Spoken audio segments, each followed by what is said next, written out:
Welcome to the Cambridge Financial Podcast with Bert Salazar, CEO at Cambridge Financial Partners, LLC. This podcast is all about tax-preferred retirement planning, economics, financial risk management, and achieving a risk-free and successful financial life. Now, your host, Bert Salazar. Bert Salazar. Bert Salazar.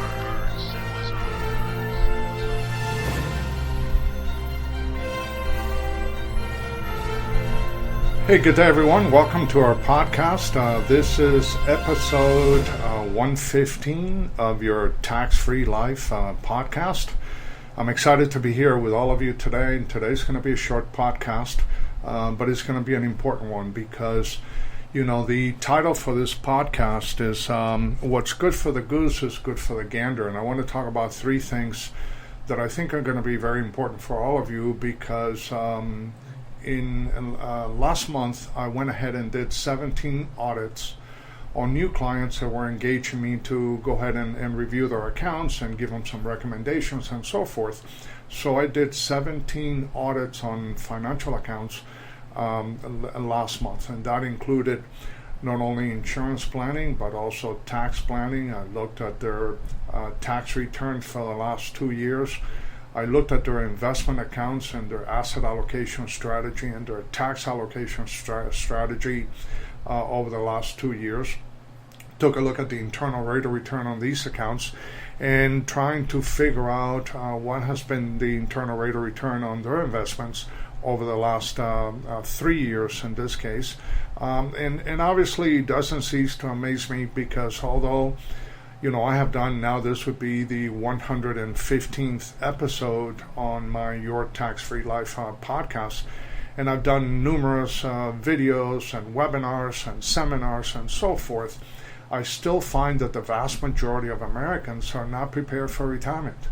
Now they think they are, but in reality they're not prepared for retirement, and that's pretty sad because from a business perspective, it's not something that I would want to see because at this point in time in my career, after 30 years of being a retirement strategist and a tax planner, I would love to be able to see more and more clients that have done proper due diligence when it comes to their retirement and their retirement distribution planning. So I jotted a couple of notes that I just want to cover with you.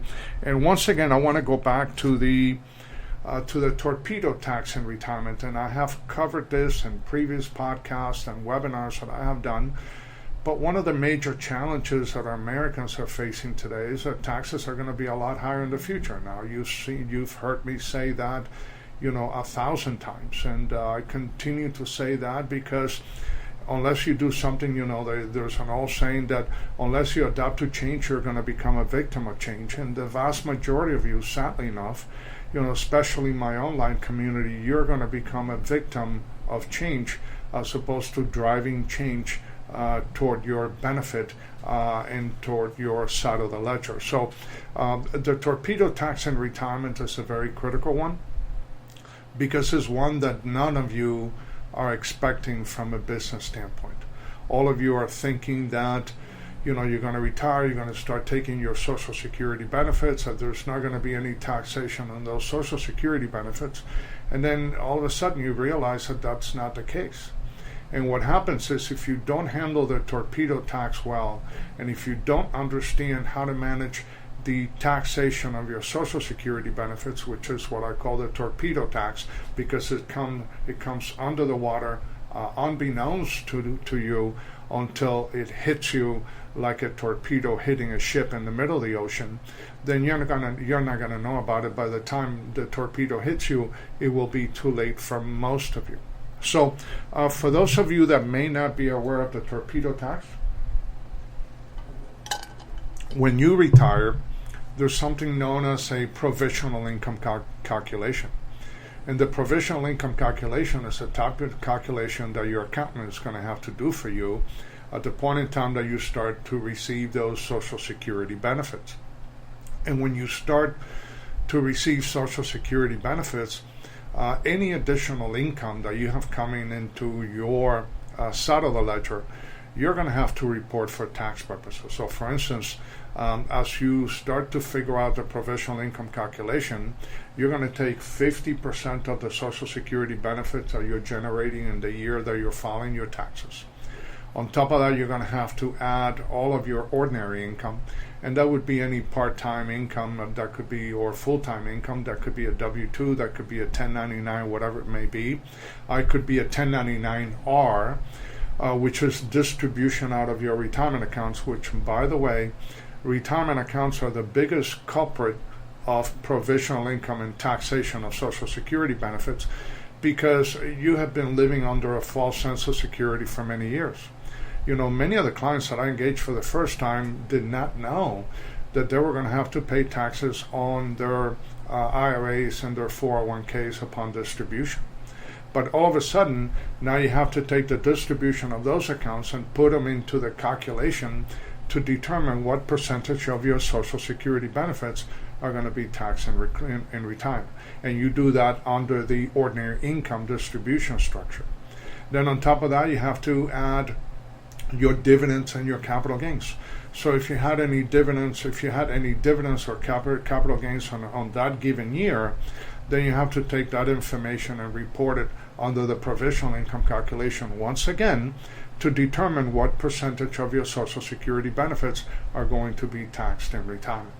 And then last but not least would be any distribution that you take of non-tax income like municipal bonds. Although municipal bonds are received federal income tax free to you, you have to take the amount of that distribution and add it on to the provisional income to determine what percentage of your Social Security benefits will be taxed in retirement. Now, your Social Security benefits can be taxed in one of three ways.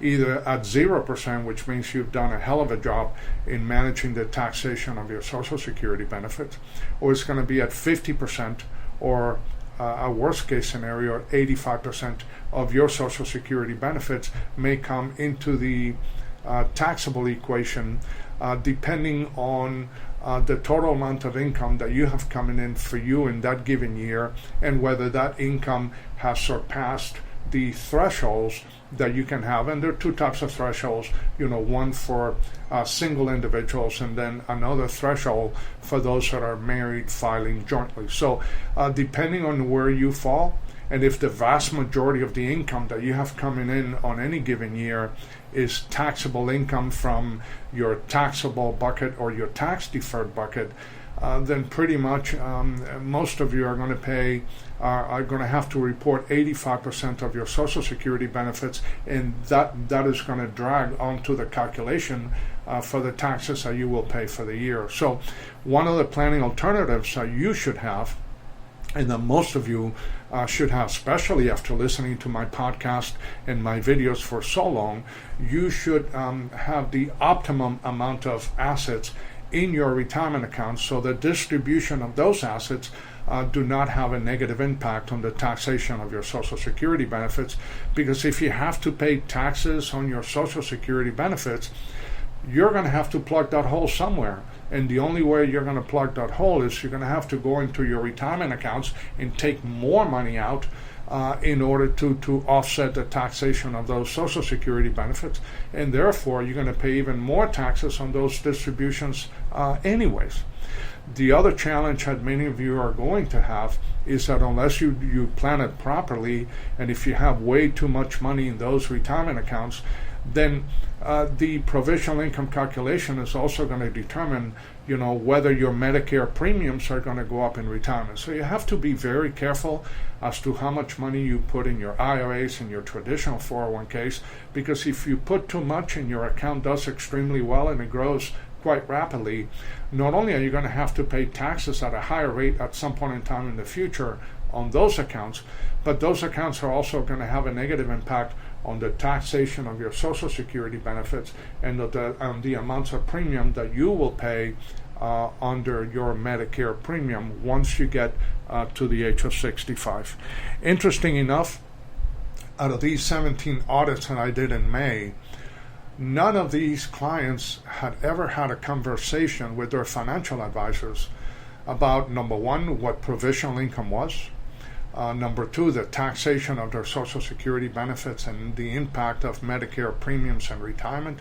And most important, there was no conversation as to what to do to eliminate the taxation of Social Security benefits and how to do it at the right time and for the right reason. So that's pretty sad, because what we're finding out of these audits is that the majority of financial advisors out in the marketplace, now there are some that are very good at what they do, but the vast majority of them are not tax planners. They're just salespeople, or they're just gathering assets, or they're just selling you insurance for the sake of selling insurance. Hopefully they're doing a better job than that, but when I do the audit, that's exactly what I see, and I got to call it the way it is. And that's a bottom line. The other thing I want to talk about is, out of these audits that I did in the month of May, only one had some conversations with their advisors as to the risk of living with a disability. And that would include long-term care. And that's really sad, because obviously we all know that the probability of death is 100%. But if you're a 65-year-old couple and you're fairly healthy today, there's a 70% probability that one of you is going to have a need for long-term care at some point in time in the future. So therefore, if you are not planning for the fact that there's probably going to be a long-term care illness in your family between you and your spouse or your significant other, and you're not planning for it, then you're doing a lousy job from a retirement preparation standpoint.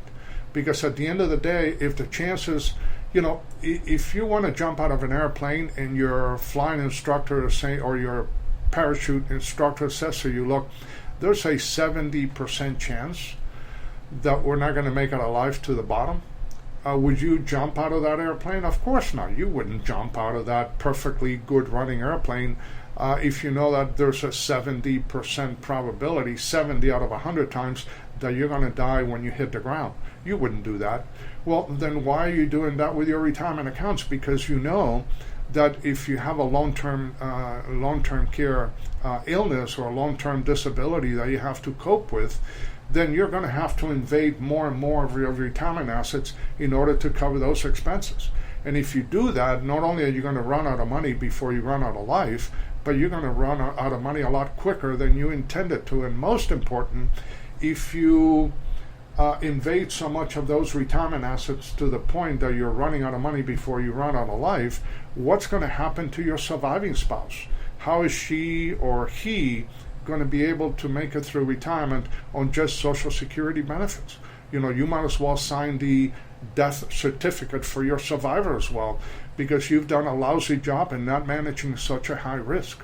So out of the 17, only one person out of the 17 had actually had a viable discussion with their advisor regarding long-term care. Now, they had not done any planning. They had not executed the recommendations from this advisor that they had been talking to. But once they started to talk to me and I brought the issues to the forefront, then they realized that that was a major issue that they needed to start working on right away.